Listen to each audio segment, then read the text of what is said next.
Okay.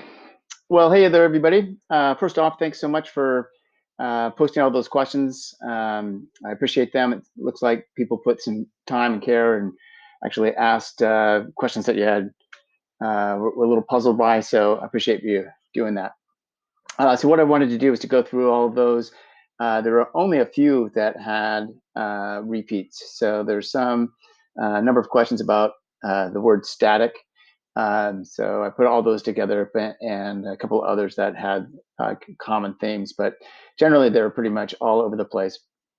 And so I'm just going to zip through and answer those. If hey, that's a question I already know the answer to, feel free to move forward if you want. Um, so here are all of them. You can take a look and see some of the questions that other people had. So there you go. And the first one is what's the structure of the exam this year? And as I said in our conference call on Thursday, you're going to be given at 1 o'clock on Friday the 15th. That's when you will be given access to that exam. It's running on, I believe, on their clock. So if you start 5 minutes late, you lose 5 minutes. All right. So it's not a time that, well, it's open here and I'll anytime after that, then the clock starts to run. It's running on their time. So you need to be online early. They want you there a half an hour ahead of time.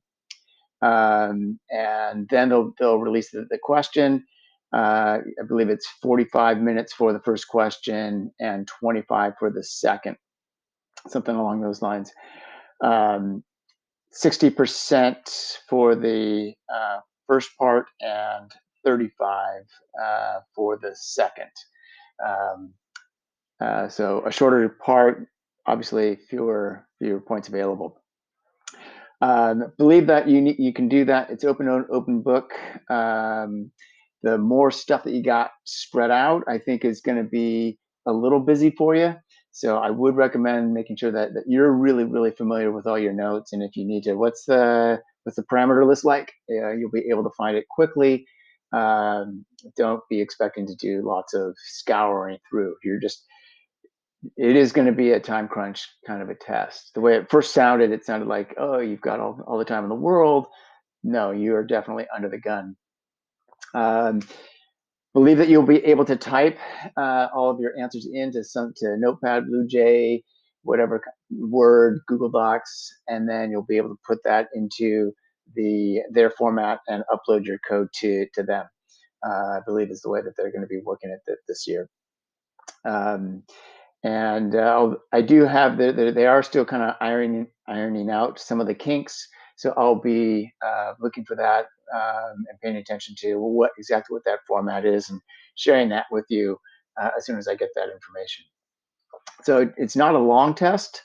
Um, you need to know arrays and array lists, and you need to know control structures and methods. Those are the two different types of questions that they're going to be asking you. So there you go. Again, I'll be talking more about that as we go forward. Sorting algorithms, is that going to be required knowledge? And if so, how many? And what I would say to that is you need to know the structure of them. I hesitate to say, they're not going to ask you to do merge sort. So on the subset, definitely if you were doing the multiple choice, I would suspect you're going to see some questions on merge sort. But if you have a clear understanding of how those different sorts work, I think you're going to be in pretty good shape. Bubble is not actually on the subset. So, could they be asking you to sort an array? Yeah, they could. I've not seen them do that, but we're in uncharted waters here. But certainly insertion sort, selection sort, those are going to be the ones that you're going to need to know. Merge sort, just be kind of cognizant that in merge sort, we're breaking them all apart till we get down to one unit, and then we're putting them back together again. Insertion sort, we're working backwards to find when that place is going to be put in. That's the deck of cards is my analogy. for that. So I'm going to take the one out and find the spot where it goes and stick it in. And then selection, that's when we're multiple passes and we're going to be doing an awful lot of comparisons. It's a fairly slow but fairly easy algorithm to write. So is it required knowledge? Yeah, technically it is. How they're going to test it, I don't know. Wrapper classes. So real quickly, what a wrapper is, it's a way of converting primitive type, any primitive type, to an object. All right, so there are some classes that, or some methods rather, that take an object as a parameter. And what if the information that I have, the data that I have, what if that's primitive? I can't use that method. So a wrapper class is a way of converting primitive type into uh, uh, into an object, and it's pretty straightforward. I'm going to break out of this, and we'll go over here. So if I've got the way you create it, it's again just the name of the object. So the integer class is integer, capital I, integer. I1 equals new integer. And again, so I'm taking data and I'm going to make that into an object. Well, can I do a default constructor for an integer object? And that doesn't really make any sense. How can you have an object, a primitive int, that you're not passing any parameter to? So what that would do is take, it's not there.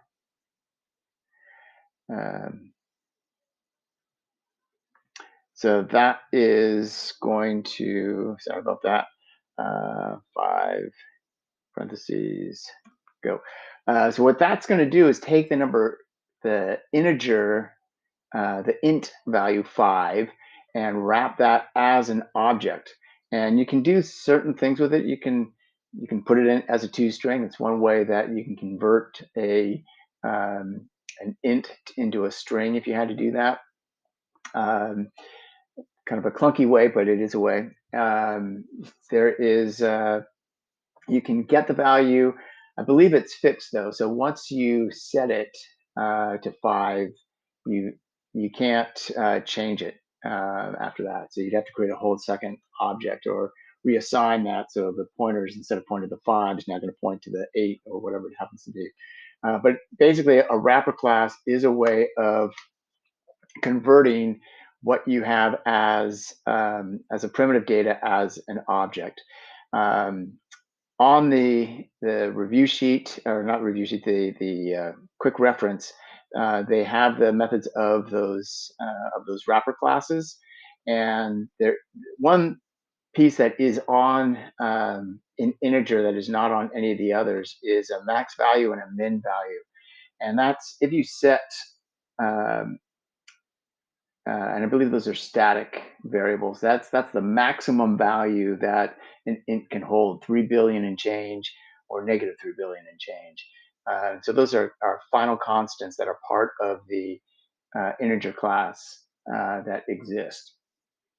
Just saw that there was one question that had on a previous exam that had things about max and min, but that's basically what it is and why we would use it. I can go over that in greater detail if you would like. Moving on.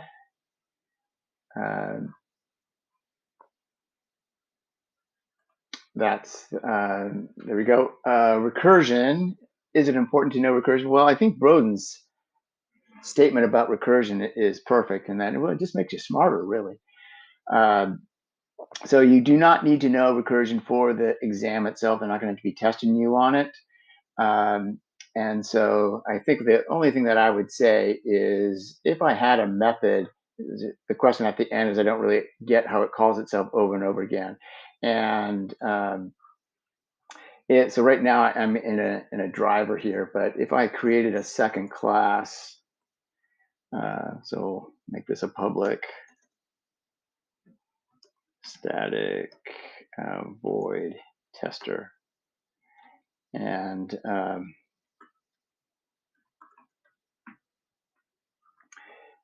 if all I did was I just called horse runner, that's the name. So this is static. So I do have to, I'm going to call it by the class name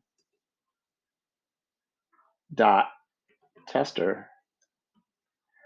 Well, that's a recursive call. All right. So I'm inside tester, and inside that, I'm going to call tester. So it keeps looping through again and again and again and again. So this is a kind of a dumb situation because this would be infinite recursion. There's no way to stop it. And if I were to run this, and inside here I had a call to put this same line, put a semicolon because it's going to be happier there. And I were to put that somewhere in here, it would break from main and start running tester, and it just is going to keep looping it again and again and again. Now this is outputting absolutely nothing at this point. So I could do something where, say, so really simple way of where it's not going to be infinite recursion.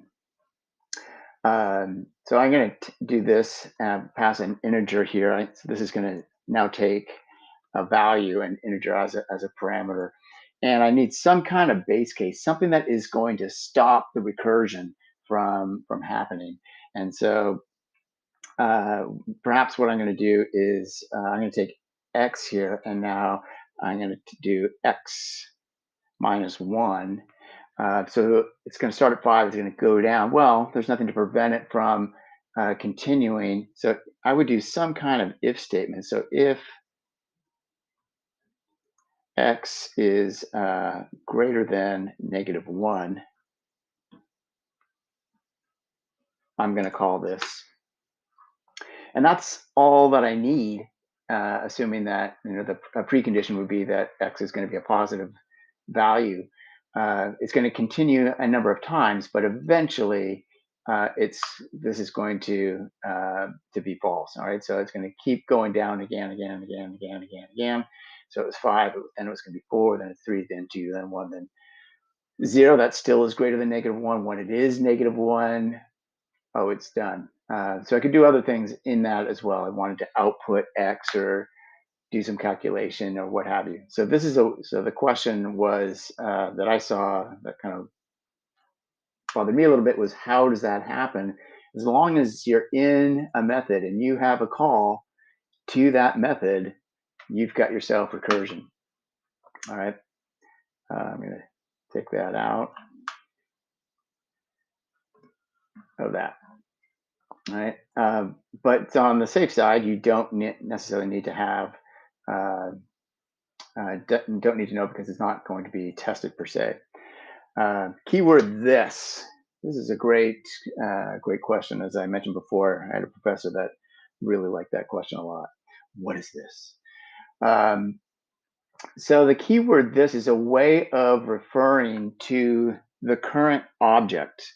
And there are times, similar to when I was talking about the wrapper classes, there are certain times when a method is going to take an object as a parameter. What if I'm in a method and I want to pass the current object? So if I have D1 or I'm in attack and I have the defender dinosaur, and I want to pass the attacking dinosaur as a parameter. How do I do that? I can definitely pass the defender. That's def. That's the parameter, whatever that title is, name is. I can pass that, and we're all good. But how do I pass the current object? I do that with the keyword this. The other thing that that word does is it can be used as an identifier. So it is legal to do this.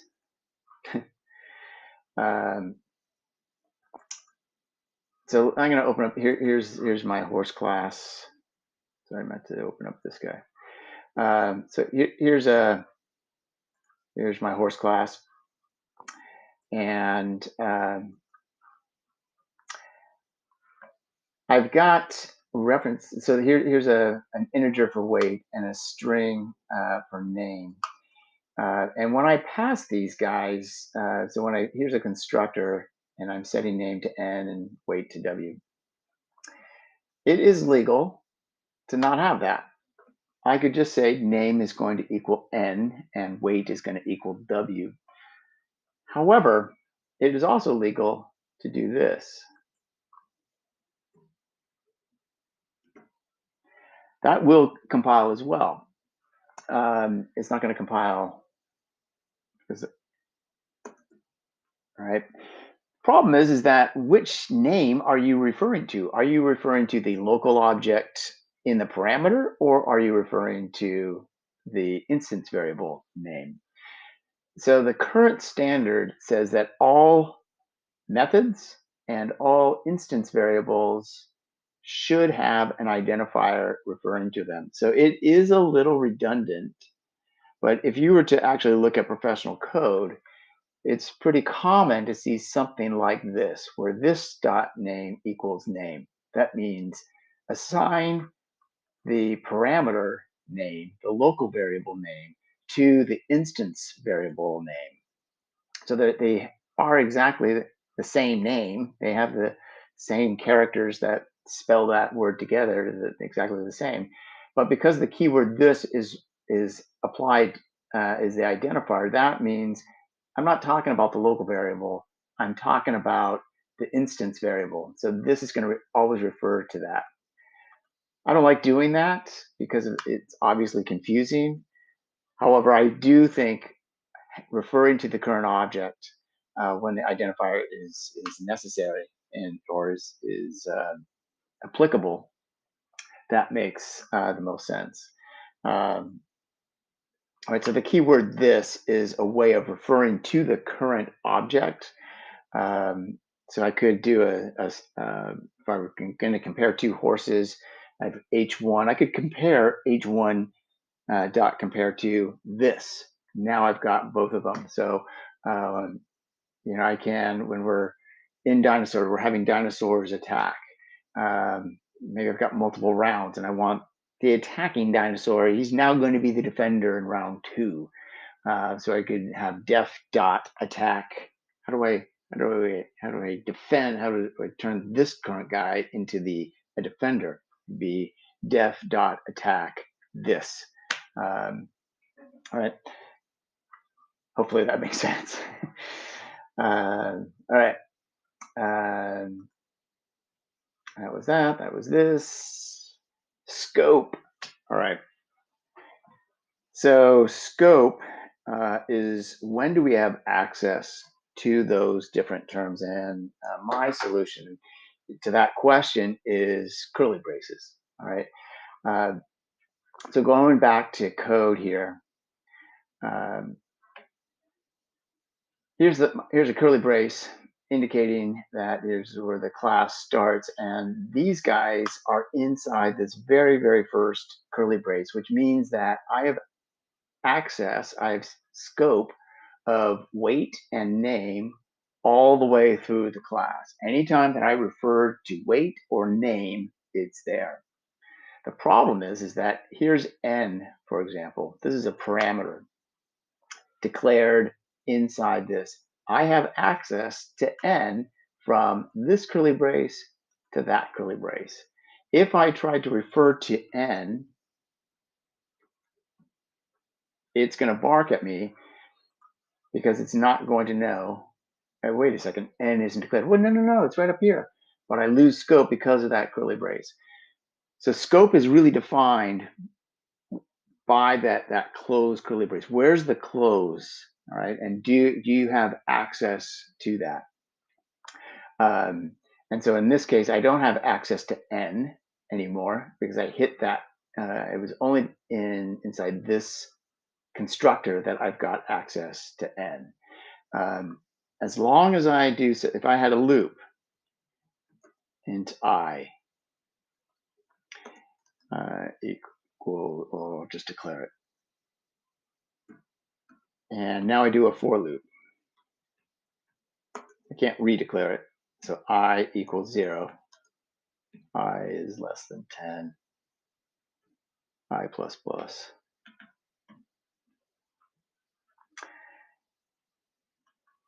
equals 0. Looks right. All right, so in this case, how does this work? Well, then there usually is going to be a loopy stuff.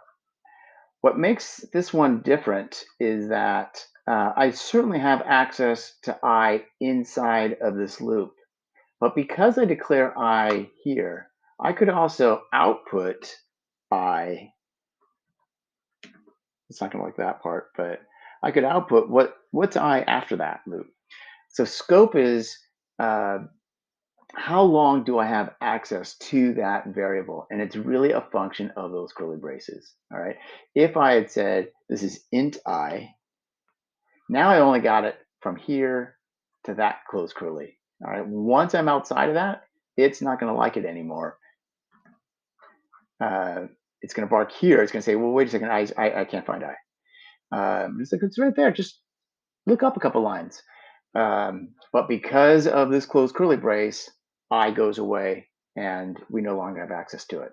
If I needed I throughout from that point on, I would do something like that. It's not going to like this because it's been redefined. Here, so here I declare it. Here I initialize it. That's all legal. It's barking because of sys. But I do have access. It's not barking because of I. Right? So I have access to I from here until that closed curly brace. Then I'm going to lose it. All right. So these instance variables, I have access to them in any method in my class, even in the constructor. If I declare a local variable here, then I've got it until the end. Same thing with parameters. Parameters are variables, right? So N and W, I have access to those two variables anywhere from the open to the closed curly brace. That's scope, and that's an important concept. A little. All right, that's that. Good question. Were you going to take the objective tests?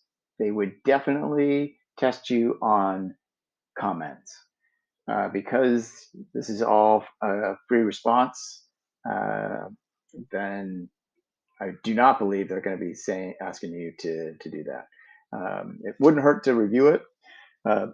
Really, the Java doc comments, that's the one that, so double slash, that's, I'm going to comment out the rest of that line. Slash asterisk is a way of doing a block. So if I did this, if I wanted to comment out a whole bunch of stuff, slash asterisk, asterisk, I notice it ends with an asterisk slash. This is a block. And so just from all lines from here to here are going to be ignored. Javadoc comments are asterisks, asterisks. And this is that special stuff that when you do public static void main, this stuff. So this is a Java doc, and so you can write a description of that class, at author, at version, at return, at param are the different things that, so if you were to look at the API, that gets generated automatically. So a Java doc comment is that, boy, I would be very surprised if they're going to ask you to do a Java doc comment. Could they? They could. I believe that's in chapter 2, if I'm not mistaken, in your book, if you want to look it up. Probably format class headers. Great question. So you're making a class. This is a class header, right? So it's a declaration of the class, public class horse, right? If I had decided that, no, this is not a class, this is an abstract class, or interface, public interface. Now it's an interface. It's not gonna like it because I got all the stuff that's defined. And so, but generally speaking, you're going to be making classes, and this is how you do it. All right, so you declare that right there. That's the header. The other thing I'd just like to point out, this is the header method header or signature. Those are synonyms, um, and that includes the uh, it includes the visibility, public or private. It includes the return type, a thing or void, its name, and its parameter list, whatever that might happen to be. So those four elements are comprise the method declaration or the method signature. All right, public and private. What do they do and what changes as a result of it? Great question. All right, so notice in this class, here's my horse, and it's got these two different um, instance variables, and these are declared as private. On the AP test, make all instance variables private. All right, it's legal to change them. So I've got a horse. I want the horse to be able to change its own name, perhaps. I do not want another class or another horse or another horse owner to be able to change my horse's name or the horse's name. All right. So I can create a setter that is public that will allow me to do that. But I do not want to give direct access to those private instance variables to anything outside of that particular object. My analogy for this is a bank account. All right. When I walk into Wells Fargo, Bank of America, wherever, the teller should get access to my account. All right. I want to withdraw some money. They should be able to get to my account. When I'm not there, I do not want them going through and saying, how much money does Clifford have? All right. So my account, my balance is private. When I stick my card in, that's the getter, as it were. I am the one. I'm the class. I'm saying it's okay to get my balance and display it over there. All right. So I don't want the teller to be able to get my balance. Certainly don't want them to change my balance. That would be called stealing. So instead, what I want to do is I want to be able to provide that information when I see fit. And again, when you walk into the bank, when you go to an ATM machine and you punch in your code, you're saying it's all right to get that particular balance. That is what's happening on those getters and setters that we create for these instance variables. But the idea of encapsulation means that the object is in control of all of their own data. If that object wants to change a value, great. Uh, so it seems strange to some students that we have private variables that have these public getters and setters that it seems like it's kind of defeating the purpose. And the answer to that is the object itself is saying it's okay to do this. All right. So if I had D1, well, D1 can now get its value. Uh, I can't get it directly from a driver or from another object. All right. If I set these to private, that would be a little rough because it would mean that there's no way, the only way to get to it, and we frequently have private methods. Those are called helper methods. So if I have we had a long attack method in the dinosaur class. If I created a private void do stuff method, the only way that I could ever call do stuff would be somewhere inside the horse class. All right. So if here I'm also by the way, I want you also to call do stuff this dot do stuff. That's legal. All right. I can do that. I'm inside the class. It's gonna perform whatever stuff happens to be, run it, and then okay, then return this name dot name. So here's a private method, but the only time that that method can be called is inside this class. So I said that they're called helper methods. If I wanted to break down a problem, all right, I've got all this stuff. I got dinosaurs that are attacking, and my attack method's getting really, really long. Wait, I want to break that up. Here, I'm going to take this section out, and I'm going to call a separate method that is going to take care of some of those other details. That would be a helper method, and I would probably make that private.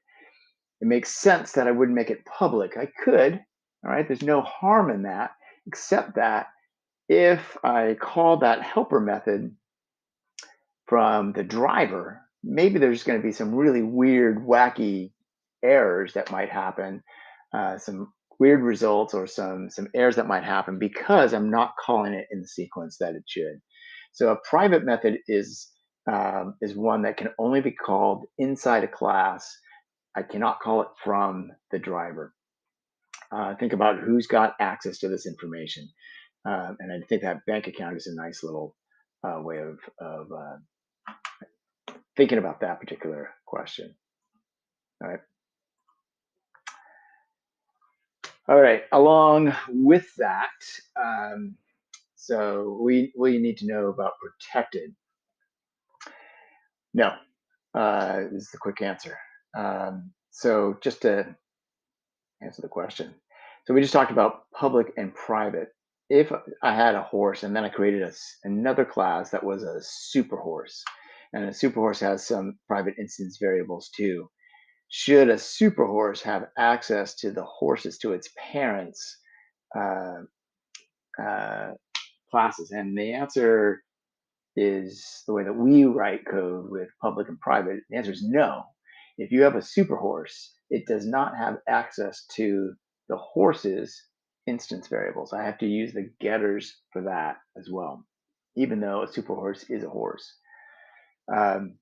Protected allows that to happen. All right. So if I had a protected int health, that means that, well, I have access to it, but so does any child of that particular class as well. That's not on the AP test. So more information than you need, maybe. But a good question. That was that one. 12. All right. So an iteration is a loop. All right. They're one and the same. A while loop, a for loop, those are both iterations. Iteration just means a repetitive process. If you took CSP, what did they want you to do on the create performance task? Describe your iterative process. How did you started, you coded, you tested, you found bugs, you fixed them, you moved on, you did that again and again and again, and then finally ended up with a really cool project. That's an iterative development. We do iterations all the time. I'm looking for the largest value. I'm sorting an array. That is done through an iterative process, and loops are the way that you do that. All right. So iteration and loops are synonymous, as it were. Well, I guess you use loops to do iteration. Iteration just means that repetitive process. Loops do that. That's the nature of them. So they're very similar. All right. Array list use with primitive type. The only way to use array lists with primitive is through wrapper classes. All right, so you have to make array lists only take objects. We cannot create an array list of ints. We can make an array list of integers. So you can't store all the numbers from 1 to 100 in an array list. You would have to create them as wrappers, and then store them in there if that was what your intent.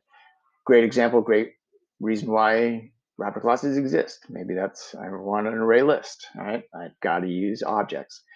So you can't put chars or doubles or unless you make them wrappers. Anything that in later chapters that would be useful in understanding? Yeah. Good question.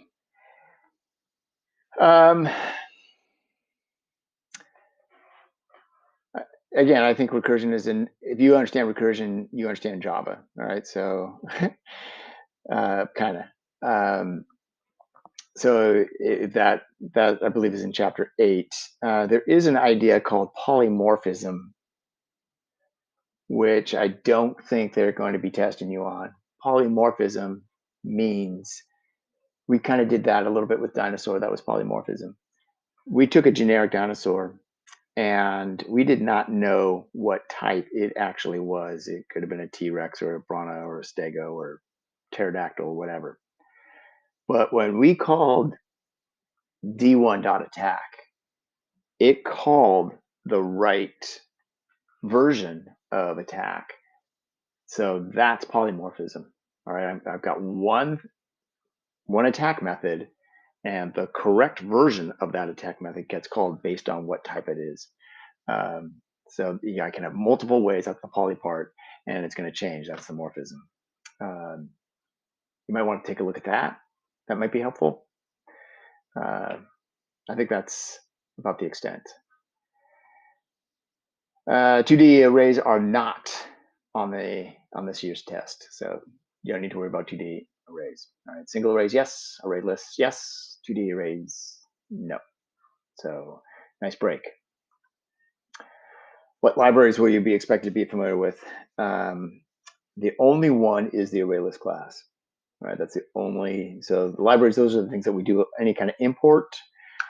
They will not be testing you on scanner. You won't be doing scanner scan stuff. They'll just say, yeah, and the user inputs it and it comes in. So they won't be asking you to write that code.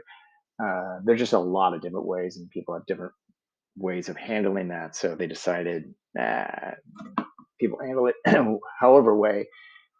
Print line, yeah, but scanner, no. So the libraries is what we import, and ArrayList is the only one. All right, there were a whole ton of questions about static versus non-static. All right. So what happens if you remove it? Don't understand what a static method is, and focus everybody made what a static. So a bunch of them on static. All right, so there's 6 of you, and 4 people had questions about static. Okay, so in English, the word static means unchanging. That is not what it means in computer science. All right. And if you think about, here I've got a horse. Let's take a horse. All right. And the name of the horse is dependent on that object. All right. So this horse's name is Zinni. Great. Um, it's got a weight. It's very, very specific to that given object. But there are some other things that aren't defined by the class itself or that object itself. So for example, in the math class, math.random, that's not dependent on an object to get that random number. It just generates a number from a seed, and here you go. Math.pow. All right, so take these 2 parameters. I'm going to take a value. I'm going to raise it by that much, and here's the answer. So I don't need to make an object. It's not specific to that object. So all of the methods of the math class are static. All right. It's always going to be the name of the class, math in that case, dot, and then the name of the static method. So in this case, we don't have anything here that's static, but because all of these things are going to be specific to this given object. But what if we could do this? It could be a private static int population. What does that mean? That means maybe I want to keep track of how many horses are in my herd. All right, what's the population of that? So a very common example of a static instance variable is population, because it's going to be true for the horse. Each horse has its own name, but the population is true for all instances of that class. I've got 50 horses. Well, that 50 is true for every single one of them. All right. So in this, I might also do, doesn't like in. So there we go. So I can't do this. It's not going to be this dot population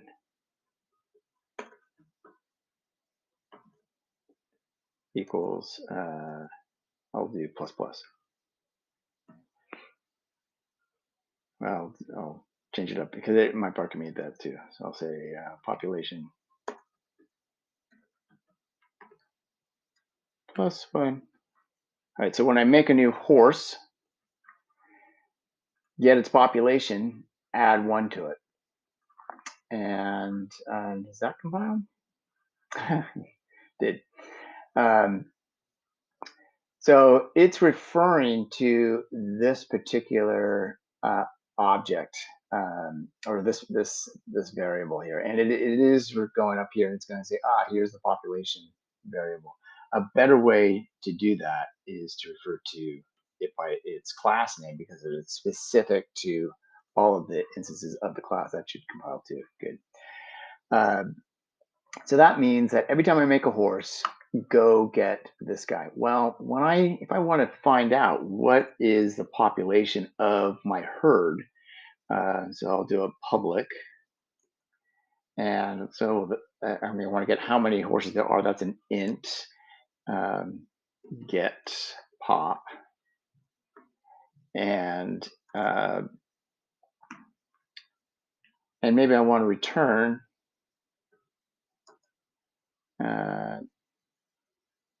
population. All right. So again, I think it's better to put the keyword this there, or better yet, the keyword horse. Something that I did not think it was going to do that. Because this is in a this is static. This is true for all instances of the class. It should be a static, not a shitty, but a static in a static context. All right, that because it's true for all instances of this class. I could be anywhere. I call horse.getPop, and I'm going to find out how many horses there are. I don't need to make a new horse object to find out how many horses are in that population. All right. If I had a depth thing, I'd go down. But anyway, so a static method is a method that is true for all instances of that class. A static variable is one that is true for all instances of the class. And I'll be honest, I can only think of population as an example of that, but maybe there are others. Creating dinosaurs, what could possibly be something that's true for all instances of dinosaurs? How many there are in the herd would be the only thing that I can think of. So it's a very common example.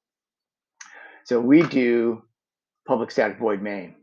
What's happening with that? Well, what's going on is when we call horse runner, if I'm going to create a new horse called Zinni, and I don't have to make a new horse runner object in order to call main. It is possible to not have to do that. All right, I could take it out.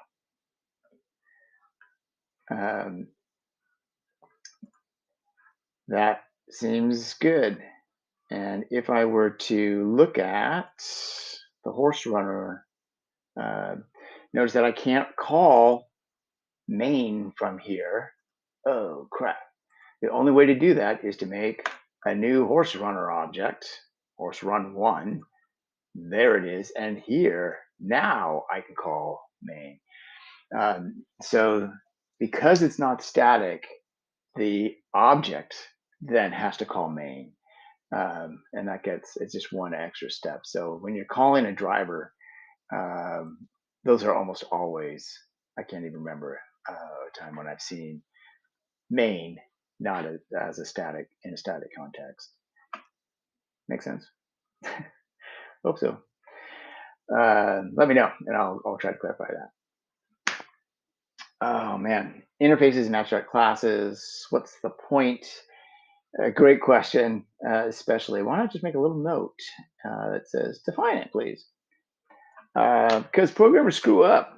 Programmers are human beings, and they make mistakes.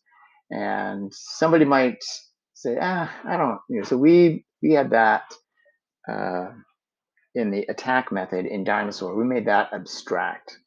And it meant that anytime anybody, you or somebody else, were to make a new dinosaur, they have to define attack. Now, in if you're doing an applet, you're creating a interactive web page, and you're having Java run your code behind the scenes. There are many things that it wants to know about.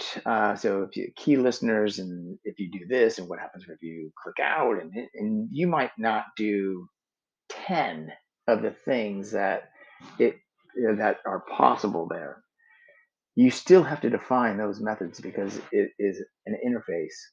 Um, and they're just ensuring that well, you're going to have to think about this, and you're going to have to think about that, and you're going to have to think about when they hit the Xbox, and all of those different things that it's so stupid. I don't need to worry about any of that. Down the road, there could be some very serious problems. So a little note just isn't enough. It's a way of guaranteeing that all future programmers are going to be defining these terms. That means that I don't have to even think about it. So compare to, that's part of the comparable interface. And if you see that a class implements the comparable interface, I know it's got a compare to method in it. And I know exactly how it works. If you just left a little note that said, please do this, there's no guarantee, right? So down the line, you don't necessarily know whether or not did they define the comparable the same way that they should have. If they did it, if they implement an interface, they have to write that. And you're going to know that, yep, it's going to be negative if this comes before the parameter, positive if the opposite is true, zero if they're the same. So the little note idea is great. It's a very nice thing. But especially if you start getting more and more complicated, or I'm going to put this out in the world, and now people are using your code and not using it correctly, ignoring that very clear note that you left, um, you're going to have mud on your face. People are going to be looking at you like, yeah, I use this guy's code and it didn't work. You make it an interface and you force them to do that. You don't have that problem anymore.